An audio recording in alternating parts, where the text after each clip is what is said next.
So this might be the most serious episode of the Pete the Planner podcast in what we believe to be well over 500 episodes. Joining me now to discuss from the top is Damian Dunn. Hello, Dame. Hello, Pete. First off, no one freak out. Everyone's okay within the show, and there's no one like this isn't like a sad thing. Although, Dame, we are talking about a very, very serious topic today, and we're going to handle it with the seriousness that it deserves. As regular listeners might note, my tone's a little different today, Dame. We're going to try to keep it that way. I think it's in everybody's best interest that we do that, and it's not because Kristen isn't here. I mean, it's just a twist of fate that we're discussing this on a week that she is out traveling on behalf of us and changing the financial lives of others across this great country of ours. So, sorry, Kristen. Better luck next time. But here we are. To cut to the chase, Dame, today we have a crossover episode that may take us down a genre of podcast that I never really expected to be a part of. Yeah, that's a good point. We are dipping our toes into the waters of a true crime podcast today, and we have the documents. So here's what we're doing today. And hello, everyone, by the way. Hello, all our regular listeners. We love you very much. And for those that have never listened before, because you've somehow seen this on the internet, because I kind of get that feeling this is about to happen, welcome. The show is a money show. I'm Peter Dunn, Pete the Planner. Damian Dunn, who oddly enough, despite the fact that we look like two sides of the same thumb, are not related. Dame, are we in fact not related? Well, we still haven't. No, we have. No, we're not. I'm not doing a 23andMe, or I'll end up on a true crime podcast. Today, we are going further in our quest to protect people from unscrupulous financial advisors. So much so that this past week, a lawsuit was filed in Hamilton County Court in the state of Indiana, and we're going to cover the entire lawsuit. It is, in my opinion, absolutely shocking. It is exactly what Damian, Kristen, and I have been talking about in terms of if you search out and do your due diligence of your advisor, you will find things that will impact your willingness to do business with them. And Dame, this is the perfect, unbelievable example of that. Yeah, I wouldn't want to try and sensationalize anything, but if we would have tried to think of a case that would have potentially hit all the right buttons, this is pretty darn close. So here's what you will not get from us today. You will not get our normal levity. I'm very sorry about that, but I do think you will be engaged all the same, because this is pretty intense. So during, for those, again, listening for the first time, we're a podcast, but we're actually a radio show as well. In the midst of the podcast, we record a radio show. You will hear us do segments 1, 2, 3, and 4. They're sort of just radio benchmarks. It's sort of a long story, not worth explaining. You'll see how it works here in just a second. And we're going to do very little talking on the podcast. Instead, we're going to save the meat for the radio audience as well. This airs in various radio markets throughout Indiana, and it airs on the weekends. So listening to it live now, you are getting it first. On Tuesday, our podcast releases, and who knows what's going to happen between now and then. Dame, a couple housekeeping rules before we get started. And I don't know, do you think I should go through the difference between criminal and civil court on the air, or do you think I should do that now? I think it would behoove us to make sure we do that on air. Okay, we'll start there. Yep. So let's go ahead and do this, though. These are accusations. It is a complaint, and it will play out in civil court. It is quite possible criminal charges come after this that are on the tails of these alleged torts, I believe. Now I'm just really, really stretching myself here. Yeah, how's that liberal arts education paying off for you? Kind of good, but I mean, I don't know if they're torts or not, but I will say this, and I will say this a couple different times. I did have the opportunity to speak with the complainant's attorney on the phone this morning to seek comment. He is very much looking forward to their chance to make their case in civil court, and he is primarily interested in recapturing the funds of his clients, and to the tune of $2.6 million. This is very, very tough to go through today. So this will be interesting. I take it for all our normal listeners who follow along in the live chat, just know that we love to have fun. Today we will just try to make sure that this doesn't happen to anyone else. So Dame, is that enough disclaimers before we get started? Yeah, I don't think we need to say much more because we'll end up repeating ourselves in just a few seconds. Yes, that's the truth. So we are going to stretch out the story amongst the three segments, and we are going to have to get to it because there's a lot on the bone here. Okay, so let's get after it. Dame, do you get your timer ready? Ready. Got my timer ready. Here goes nothing. In 3, 2.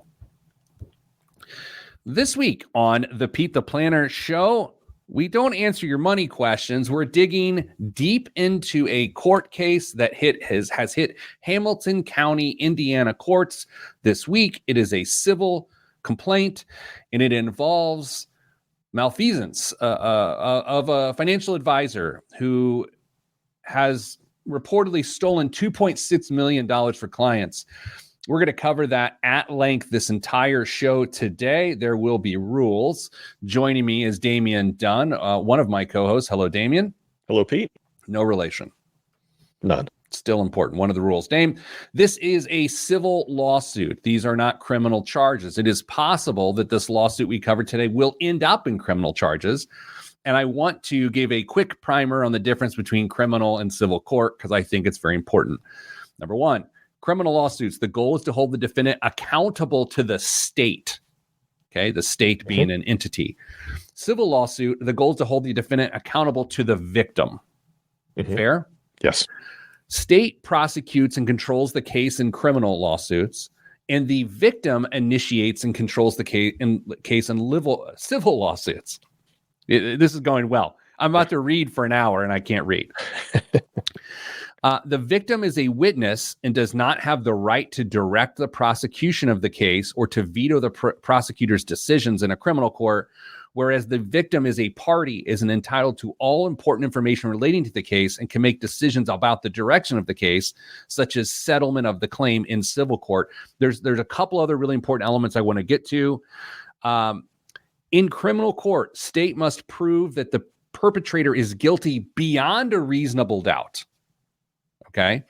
In civil court, victim must prove that it is more likely than not that the perpetrator is liable. And so, Damian, with that, we go to the case of Gregory and Catherine Hill, plaintiffs, versus Alexander Joyce, Rejoice Financial LLC, Rejoice Wealth Management LLC, and Joel Parody. Alexander Joyce is a notable financial person in the state of Indiana and central Indiana, has done numerous broadcasts, paid media, and the like, and has a weekly television show on various affiliates throughout the state of Indiana. And so, Dame, we're going to jump right into the case, and I'm going to be reading exactly from the complaint. And the complaint was filed at 11:56 a.m. on 2/26/24, and here we go. At all times relevant here too, the defendant, Rejoice Financial LLC, was a purported retirement, estate, and tax planning advisor owned and managed by Alexander Joyce. Rejoice's financial principal place of business is in Carmel, Indiana. At all times relevant here too, defendant Rejoice Wealth Management was a registered investment advisory firm. Rejoice was previously registered from May of 2018 through December of 2020. Then it failed to renew.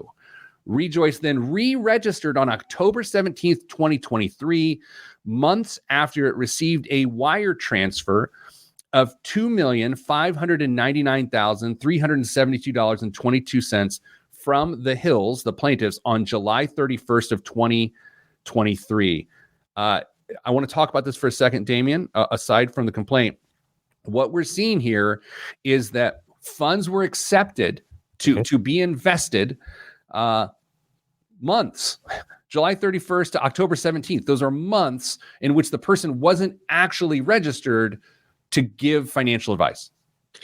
Yeah, that's a big red flag. But unless somebody was doing their due diligence on their side to make sure that everything was on the up and up, there's no reason that they would have known or suspected that from the plaintiff's side. To your point, but what you and I have been talking about on this show for years, if not months, is if you're going to do business with someone, and we are not victim shaming, we are 1000% not victim shaming, you have to do a broker check. You have to do research on the people that you're giving your money to. Back to the complaint. The Hills saw a TV commercial for Rejoice Financial and Rejoice Wealth in the summer of 2023 and thought it would be a good fit for their investment needs. The Hills met with defendant Alexander in person on or about June 26, 2023 in his Carmel, Indiana office. During this meeting, defendant Alexander stated he would personally handle their account as their investment advisor. Damien, I'm guessing you have some thoughts. Yeah, that's a big problem. That is misrepresentation at best by the defendant in this case. You can't say that you are going to manage somebody's investments if you are not licensed to do so. This is very basic in the financial advising world. Back to the complaint. Defender Alexander did not disclose that he was not a registered investment advisor at that meeting. On July 18th, 2023, the Hills met with Alexander and Joel Parody to sign an application to complete the transfer and enter into an investment advisor arrangement. A copy of that application is Exhibit A in this criminal complaint. Damien, you and I have both reviewed it as an aside. Alexander, back to the complaint, Alexander did state that the Hills money would be invested at TD Ameritrade. Quick thought, Damien. TD Ameritrade is a very popular place for investment advisors to have assets held, and then they manage the assets through TD Ameritrade. So on the surface right now, just so everyone knows, that all sounds very normal. Everything that's very normal. No alarm bells going off other than the fact that this was all done while not a registered investment advisor. Correct. Back to the complaint. Defendant Alexander further told the Hills that their money would be personally managed by him. The agreement defender Alexander had the Hills sign was part of a document package for persons interested in buying fund units of Perpetual Trust Services Limited, an Australian-based investment company that provides mutual funds managed by JP Morgan Asset Management Australia. Neither defendant Alexander nor Rejoice Financial or Rejoice Wealth had a relationship with Perpetual Trust Services. None of this information was disclosed to the Hills. Defendant Alexander filled out another form when meeting with the Hills titled Investor Due Diligence.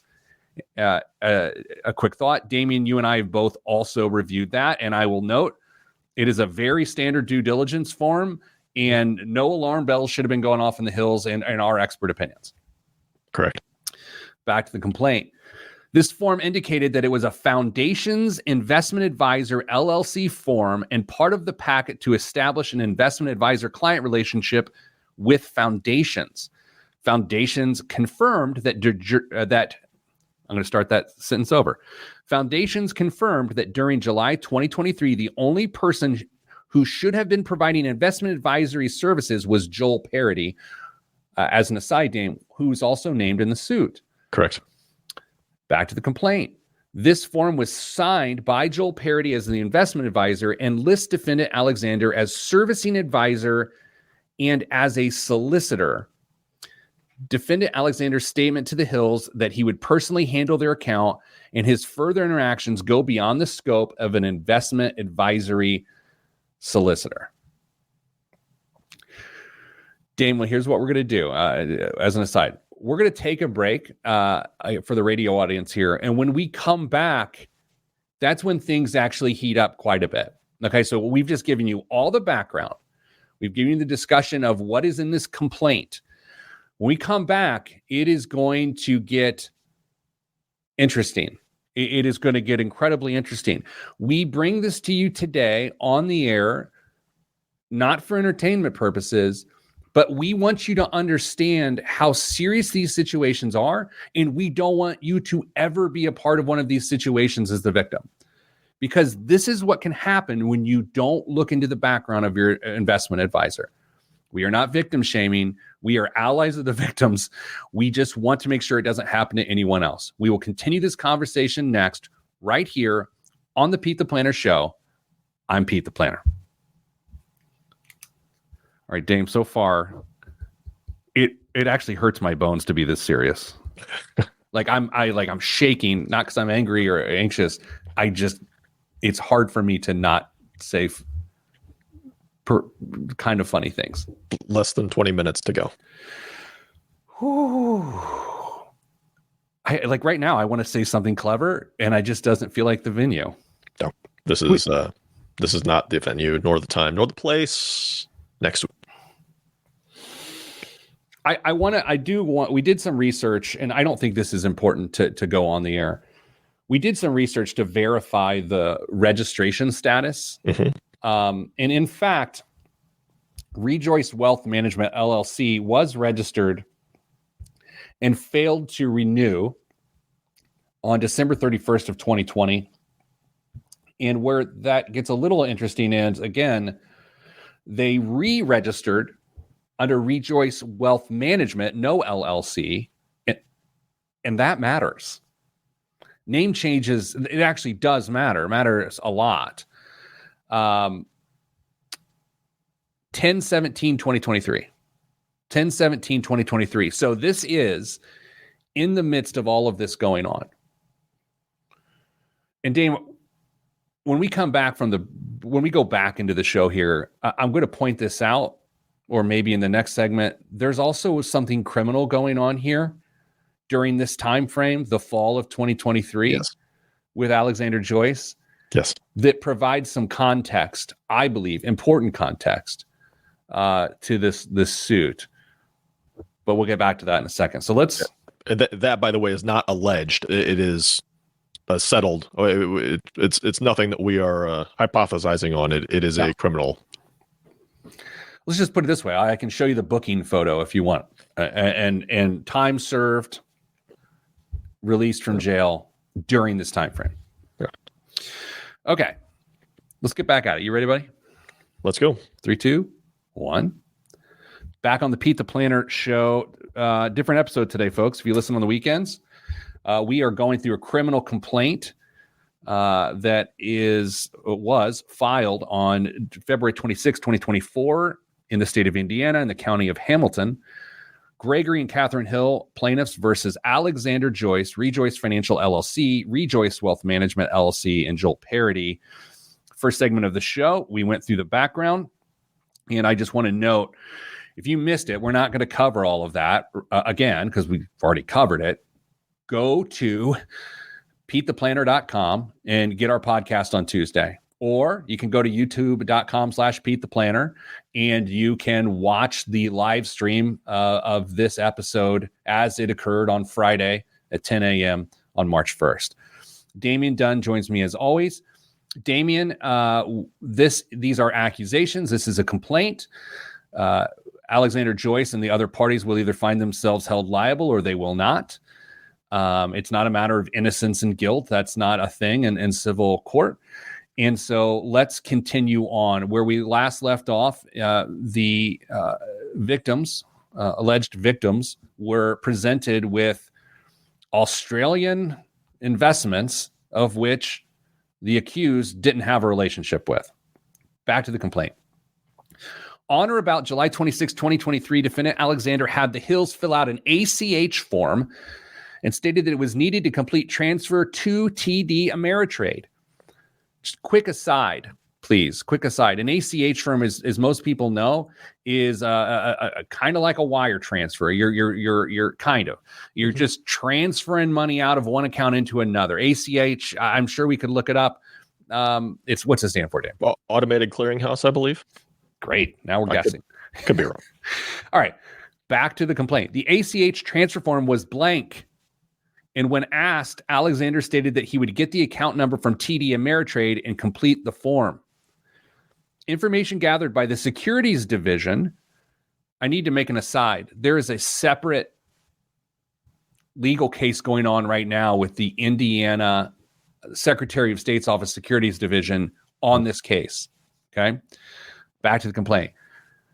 Gathered by the Securities Division show that the $2,599,372.22 of the hills that the defendant Alexander stated would be wired into account on July 31st, 2023 on behalf of the hills was instead wired into a business bank account belonging to Rejoice Wealth with defendant Alexander as the signer of the account. Damien, thoughts? You do not take custody of client funds into your own account. That you do not. That is a big problem. It goes directly to the receiving firm, preferably from the transferring firm directly, and your hands stay completely clean of it. This is a big no-no. And here's why, as we go back to the case, back to the complaint.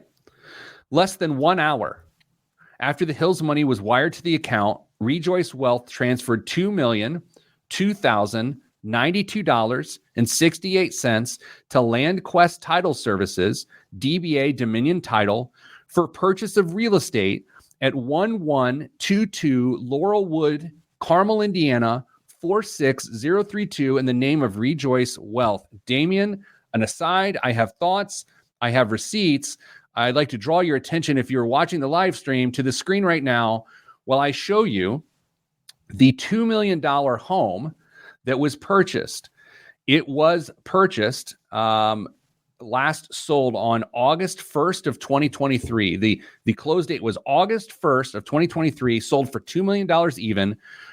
It is a 27,285 square foot home, 6 bedroom, 11 baths, unfinished, right? So Dame, this is a shell of a home. And I will stop there because the next piece of context is wildly important. I'm going to keep that screen up for those watching. And if you're listening on the radio, I encourage you to go to youtube.com/Pete the Planner, and you can see the visuals here. Back to the complaint. The account where defrauded investor money was placed was created on May 5th, 2018. And at the time of the transfer, July 31st, 2023, had a balance of approximately $42,697.21. It was never disclosed to the Hills that their money was used to purchase real estate titled to defendant Alexander's business, Rejoice Wealth. In his haste, defendant Alexander overpaid the title company by $69,338.18. When informed of this overage, defendant Alexander emailed back, quote, "Right on, comma, can you just send a check to," and then he listed, as an aside, he listed his home address, which I'm just choosing not to read on the air. Mm-hmm. And then back to the complaint, he gives his home address in Carmel, Indiana, 46032, "Made out to me, please." Okay, so that is the end of the quote. He gives his address, 46032, "Made out to me, please." Within days, defendant Alexander then attempted to acquire a mortgage on the Laurelwood property for $6,325,000. Dame, I have thoughts. I've done some research. It is my understanding on background that this mortgage application was denied. I can't say that with great certainty. Yeah. It is based on my research what I have been told. That's a little head scratching, isn't it? I talked to a local real estate expert, and by expert I mean this person knows everything. This person has built homes in this very area. And the hypothesis here, and this is, I'm speculating, and it doesn't have anything to do with the case, but I'm speculating that the property was going to be flipped in some capacity. It was a $2 million sticks sort of project that hasn't been finished. You take some money, you put some money into the house, you finish it, and then you either flip it or refinance it, because the $6.325 million mortgage was likely a construction loan, which was denied. Back to the complaint. When the Hills later on 9/15/23, so the home was purchased on August 1st. 9/15/23 requested proof about where their money was. Defendant Alexander informed the Hills that these funds had been transferred to JP Morgan. When pushed, he told the Hills that the ACH consent form was documentation of that. On or about 9/18/23, 3 days later, the Hills again requested documentation from JP Morgan verifying the funds. On 9/19/2023, the Hills were provided a printout purportedly prepared by Parity, which Alexander represented their asset allocation as of 9/19/23, showing a value of $2,704,863 in the account, and it's attached as Exhibit C. Dame, I have some thoughts. I've reviewed that document. Have you reviewed that document? That one I have not seen. Well, the next statement in the complaint goes to how I feel. The asset allocation document was bogus, and in fact, the Hills funds were not in any such account. Back to my thoughts here. Dame, it was one of those things like if you just do an illustration. It wasn't. There was no account number per se. It was an illustration of like, hey, if you put this money here, here's how it's allocated. But it wasn't actually an account. Wow. Last thought before we hit the commercial. Back to the complaint. On or about 9/22/23, the Hills, feeling uneasy about their dealings with Alexander, requested that their money be transferred back to their Schwab account by Alexander. On or about 9/28/23, Alexander texted the Hills advising that their account was up $25,000 that month. Said comment was false as there was no account. And finally, on or about 9/29/23, the Hills further requested documentation from JP Morgan confirming their account. Alexander responded that he could not get the document until the end of the month. And that's where we break. Right here on the Pete the Planner Show. Hear the conclusion of this story next. Okay, Dame. Are we going to have to do something we've never done before and have 4 segments of show? I kind of feel like we need to. Yeah. I mean, it would like to never have to not have our 4th segment seems like a problem, but you know what? Like we can't leave details out and because it's just not, and it's not, there's no sense in rushing it. No, I agree. Oh boy. All right. So then I'm going to come, I'm just looking at the dates here. Yeah, actually I'm going to come with the criminal news right back. Okay. Okay. Jeez. What are we doing? Okay. You ready? Yes. 3, 2, 1. Back on the Pete the Planner Show. This episode is different from what you're used to. This episode is covering a civil complaint in Hamilton County Court, Indiana, accusing financial advisor Alexander Joyce and Rejoice Financial of misappropriating $2.6 million. It actually just under $2.6 million of money and buying a $2 million mansion in the act. So Damian Dunn joins me. We're reading directly from the complaint and we need to get back to it.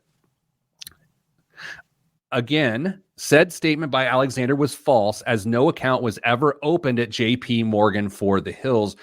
Back to a quick aside, Damian, the money was with Schwab in the summer, in July.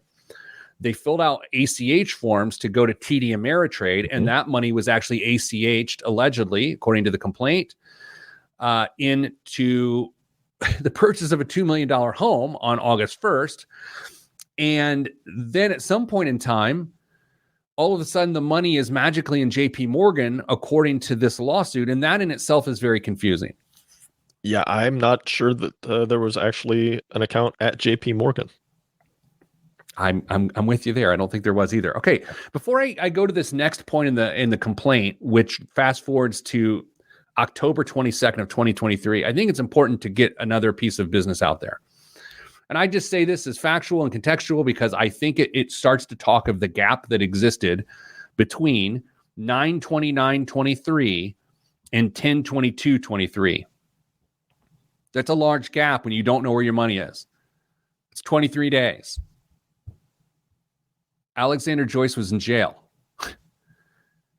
He was in jail he had charges stemming from a DUI and had probationary issues and served time through most of October in jail.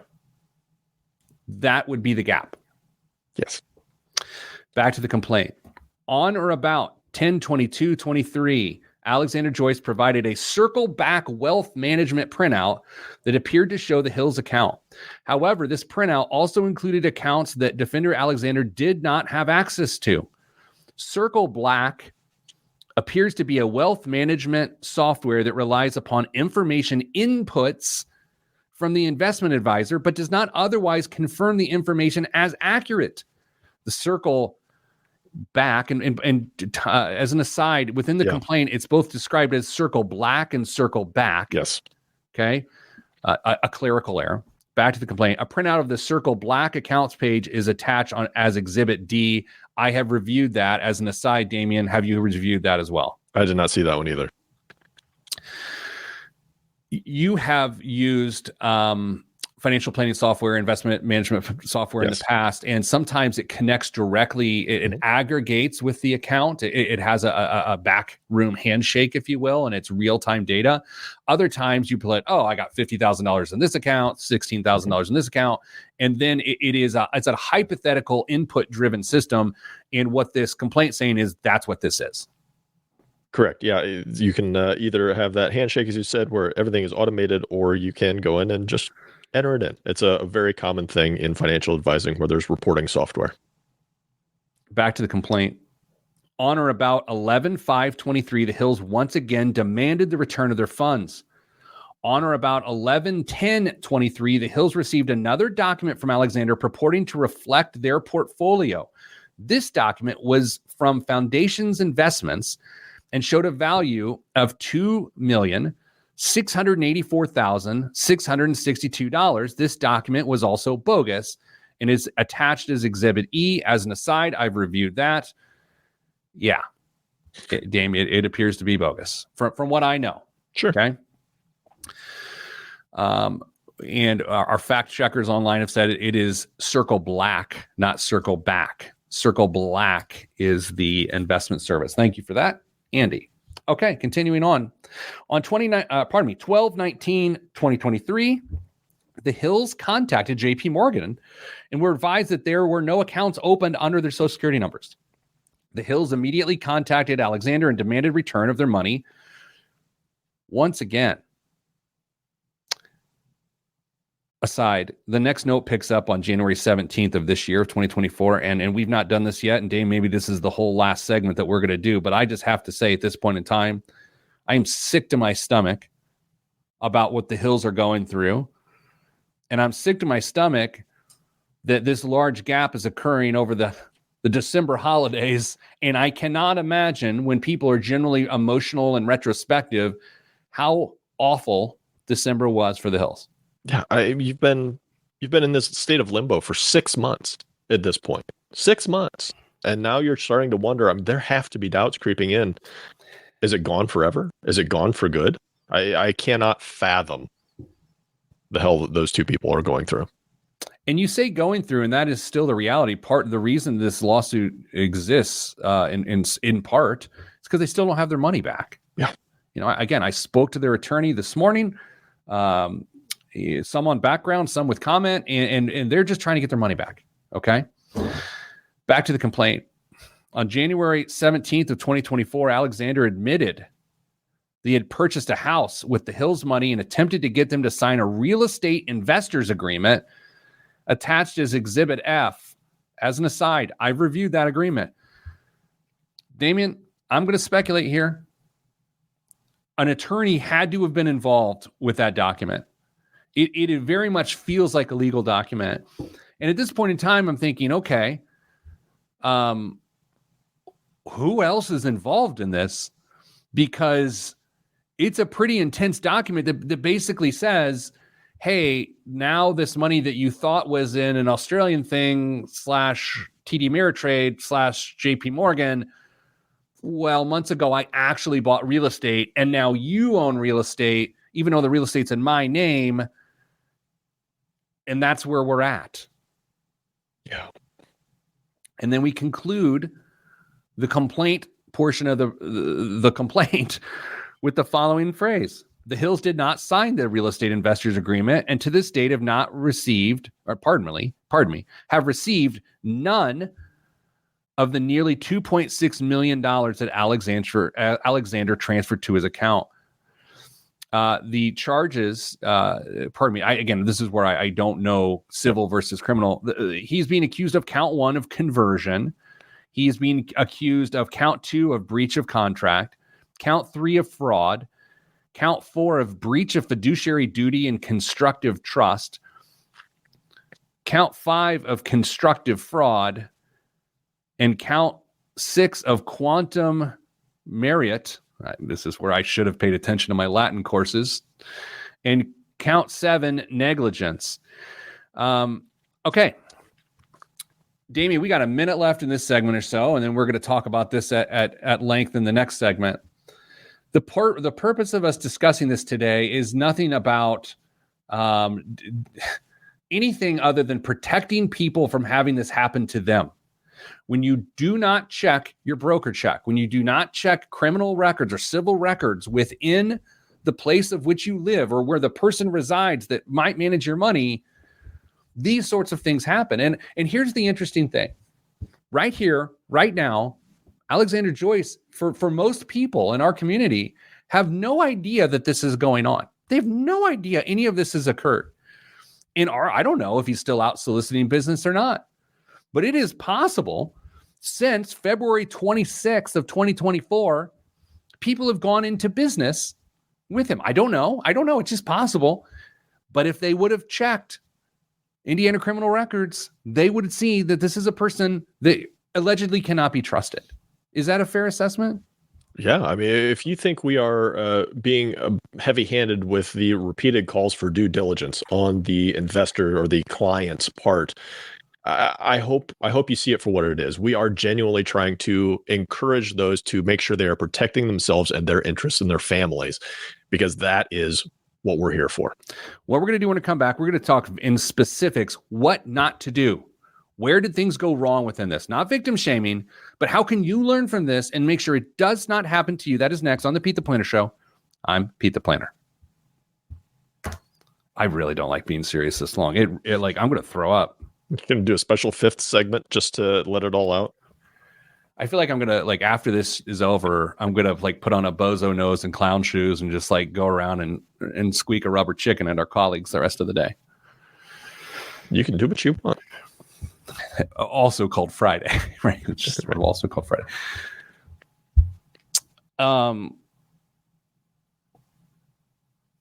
Here's the other element of this. I guess I'm not necessarily saying this on the radio to the radio audience. I have nothing against Alexander Joyce. I mean, personally, I am.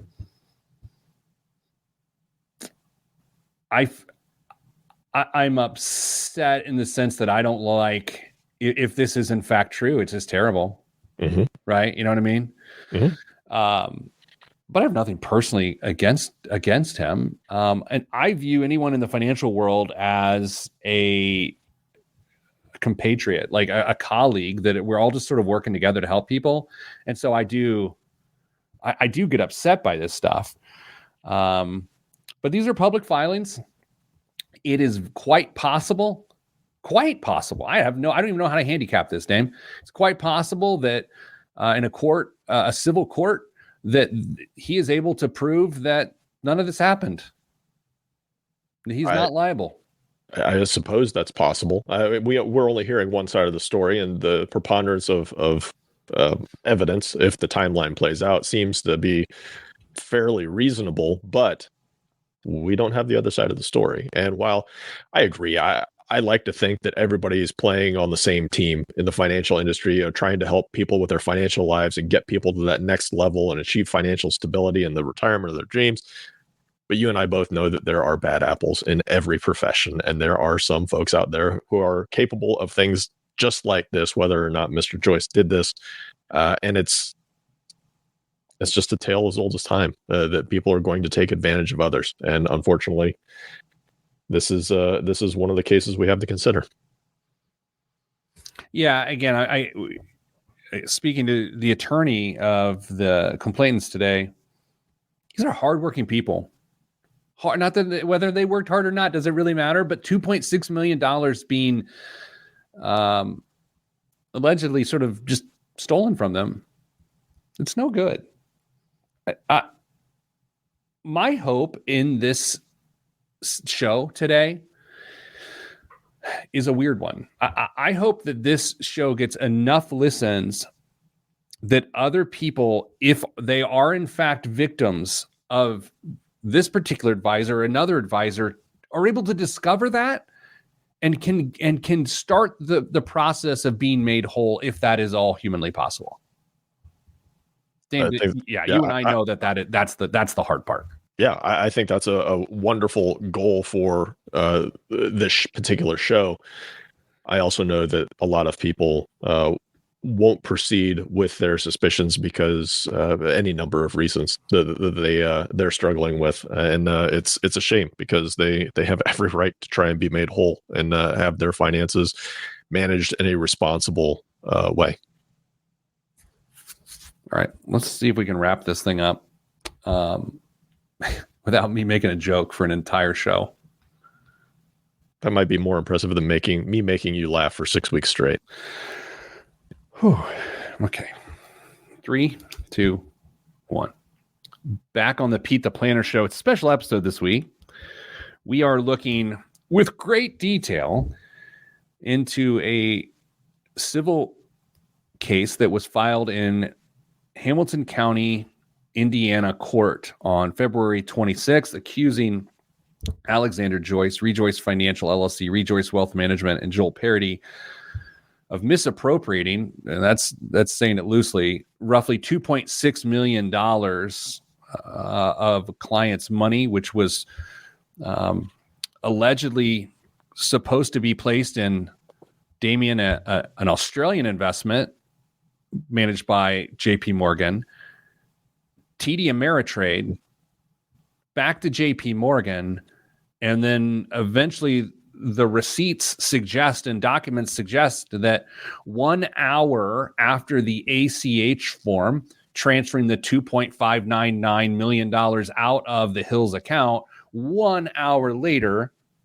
a $2 million mansion was purchased by Alexander Joyce and Rejoice Financial.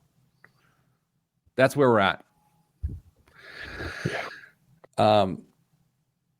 Damien, the reason we're doing the show today and the reason we're like, it's not even about risk. It's not like, oh, hey, I'm not one to want to name names or anything. I just have no interest in it. But here's the thing. This is public record. And there are some massive missteps along the way that potentially could have saved this.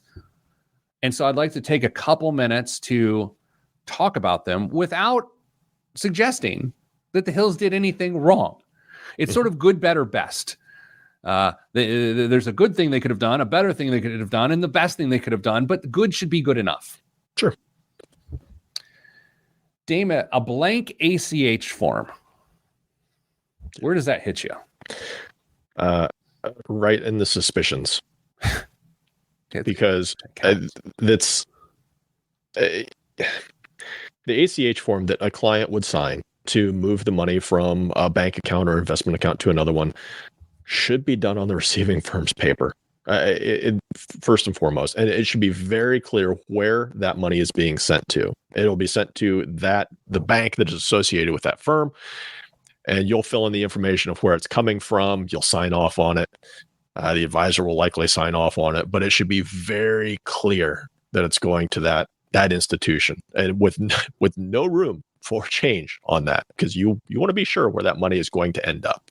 There will be a number, I believe, and please correct me, even if you don't know if I'm right.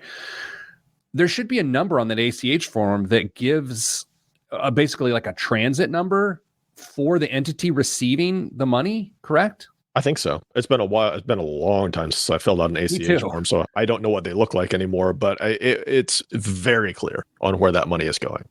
And for what it's worth, and this is where things get a little wonky, and this is speculative by me.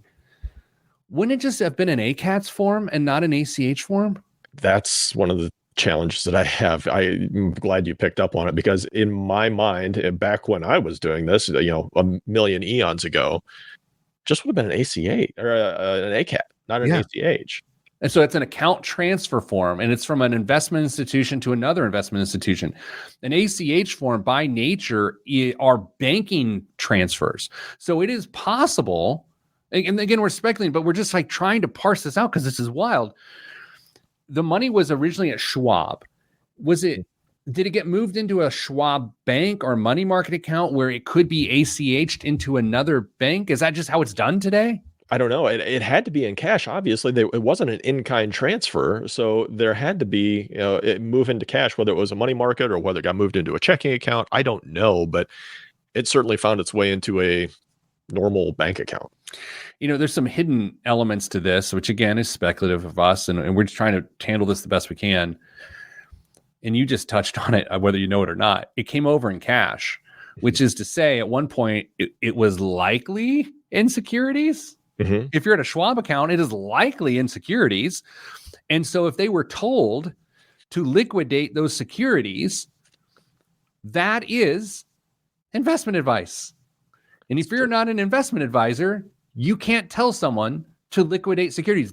That one alone is problematic. Now, by the way, having an advisor advise you to liquidate securities before they come over is not uncommon, because the cost basis will be cleaned up and tied up there. It'll be much cleaner for reporting purposes if it comes over as cash and you hold on to the investments that you want. But if you know you're going to make some investment changes once the money comes over, it's cleaner if it happens at that original institution. At least, again, eons ago, that's how it was. Maybe cost basis travels much better than it did back then. I think one of the more interesting aspects of this is, let's call it the period of time from when the transfer occurred to December 19th, like that period of time where, hey, do we have a statement? Is there confirmation? If you did this transaction on a normal basis, Dame, I'm going to just put it out there. Within 3 business days, it is likely you have a paper confirmation arriving via the U.S. Postal Service at your home saying that the account was set up and that the deposit took place. Yeah, at the very least, you have an account with your name on it, with an associated account number, and all of your information, which they clearly never got for an opening account. And then once the ACH hits, you will be able to go on and check it. Everybody has online access to your accounts these days. It should have been super easy for them just to go on and monitor the transfer themselves. It may not show up in their account the exact day it hits the account for posting, but that next day it should have been there. So within 5 days, unless the paperwork gets held up for some silly reason, that money should have made it to its destination. My biggest fear in this, and part of the reason why I'm hijacking our own radio show to do this today, my biggest fear, and I think it's yours too, but you correct me, please, is that this is not the only time. There's so much sophistication in the grift that I'm nervous that this is not an isolated incident. That's not an accusation. That's just a fear. And I don't know if that's where you are finding yourself as well. Likely these incidents don't stand alone. It's very uncommon for it to be a single solitary isolated incident. And so just out of other cases that you and I, I'm sure could share with each other from other times that this has happened, it's almost always never one. So I hope the hills are made whole.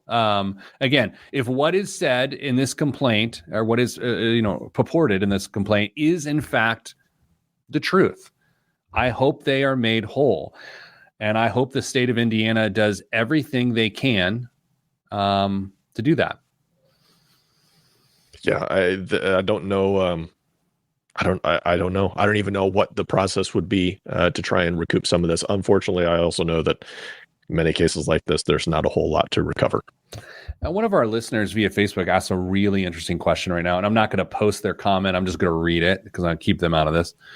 Pete, is there any issue or fault at Schwab for sending the funds to Rejoice instead of like owner to like owner? I thought about that too, but the nature of a blank ACH form is that the people signed it. you would think it's enough money that it gets escalated within Schwab's system to say, get a second glance at this. But I don't know. What do you think, Dame? It'd be nice to say there are some internal controls to catch stuff like this, but if it's an ACH form to get the money from A to B and it's completed properly, I don't know if they can really do much about it. Yeah, and it's another one of our regular listeners and viewers note there's going to be some very strange tax ramifications to this too, with liquidation, investment loss. I just hope the hills are made whole if that is in fact this all plays out that way. So needless to say, Dame, we have let the genie out of the bottle on this one. So we will be giving updates as they occur on this podcast here on out. I never aspired to have a true crime podcast. I really didn't. I actually don't like listening to them. But at the same time, this is pertinent to what we talk about on this show. It is pertinent to operating for the greater good. And so I'll do it. We're going to do these sorts of things. So Dame, thanks for ending your comedy streak. And I ended my 500-week comedy streak. So we did it together. Well, here we are. Sending you good vibes because good vibes are all that's in the budget. I'm Pete the Planner. This is the Pete the Planner Show. What's going to happen next? What's going to happen next? Oh, boy.